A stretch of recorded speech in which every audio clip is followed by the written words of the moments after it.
Bonjour et bienvenue, c'est Lisiane, je suis ravie de vous retrouver dans cette nouvelle vidéo. Une vidéo qui a pour but de vous parler d'abdominaux, mais attention, des abdominaux à visée digestive. C'est donc plutôt des ostéogymes abdominaux que je souhaite avec vous évoquer dans cette vidéo et on va le faire en images. Je vous retrouve tout de suite. Alors bien sûr, vous pouvez toujours concevoir les exercices d'abdominaux comme des postures destinées à dessiner votre taille, vos fameuses tablettes de chocolat et pourquoi pas. Mais les abdos, ce sont aussi des exercices dont le potentiel dépasse peut-être vos connaissances actuelles. Pourquoi ? Parce que vous pouvez complètement les utiliser pour stimuler votre digestif et notamment votre côlon. C'est particulièrement intéressant si vous avez un transit très perturbé, que ce soit un transit qui tourne au ralenti ou l'inverse, un transit qui va trop vite. Alors c'est bien beau tout ça, mais comment ça marche? Je voudrais vous parler un petit peu, un court instant, de tenségrité et d'architecture tout d'abord, et d'un monsieur qui s'appelle Buckminster Fuller, un architecte qui a œuvré au XXe siècle, et c'est le père ou l'un des pères de la tenségrité. C'est quelqu'un qui n'a certainement pas été en mesure de mettre tous ces concepts à l'œuvre parce que au début et durant toute une partie du XXe siècle, eh bien, les techniques et les matériaux de construction que l'on connaît aujourd'hui n'existaient pas. Alors, je ferai une autre vidéo sur le sujet, mais la tenségrité, en deux mots, c'est quoi?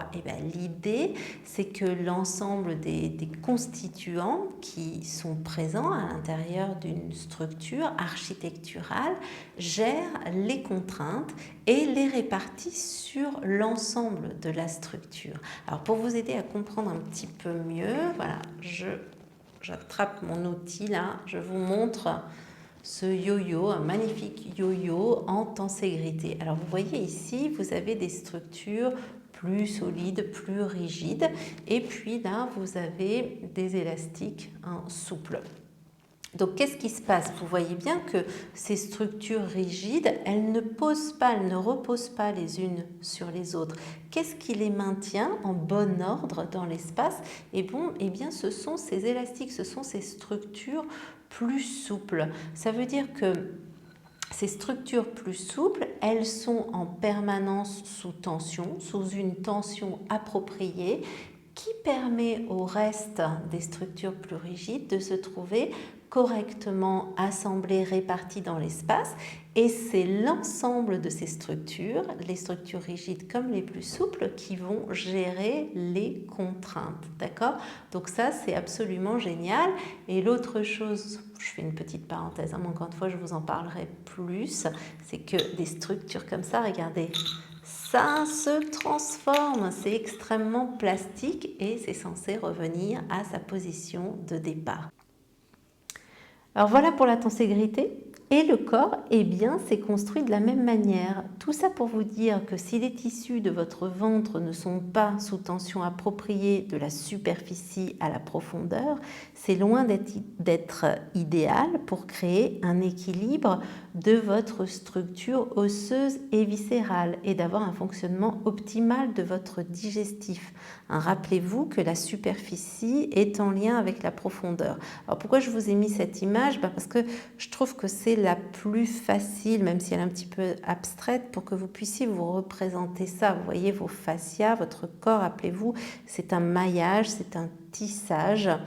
Et ça se tisse dans toutes les directions de l'espace, ça a une certaine densité, une épaisseur, et donc il faut vraiment imaginer ça en perspective à l'intérieur de votre corps. Donc essayez de vous représenter un petit peu comme à l'image, une sorte de maillage qui relie vos abdominaux, le tissu musculaire, à tous vos viscères de la superficie à la profondeur.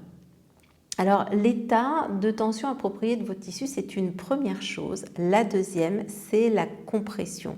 Eh bien oui, parce que la contraction de vos abdominaux, elle va permettre de comprimer votre côlon et donc de le réveiller ou si vous préférez, de le stimuler pour qu'il retrouve là encore son plein potentiel, pour qu'il puisse faire correctement son travail.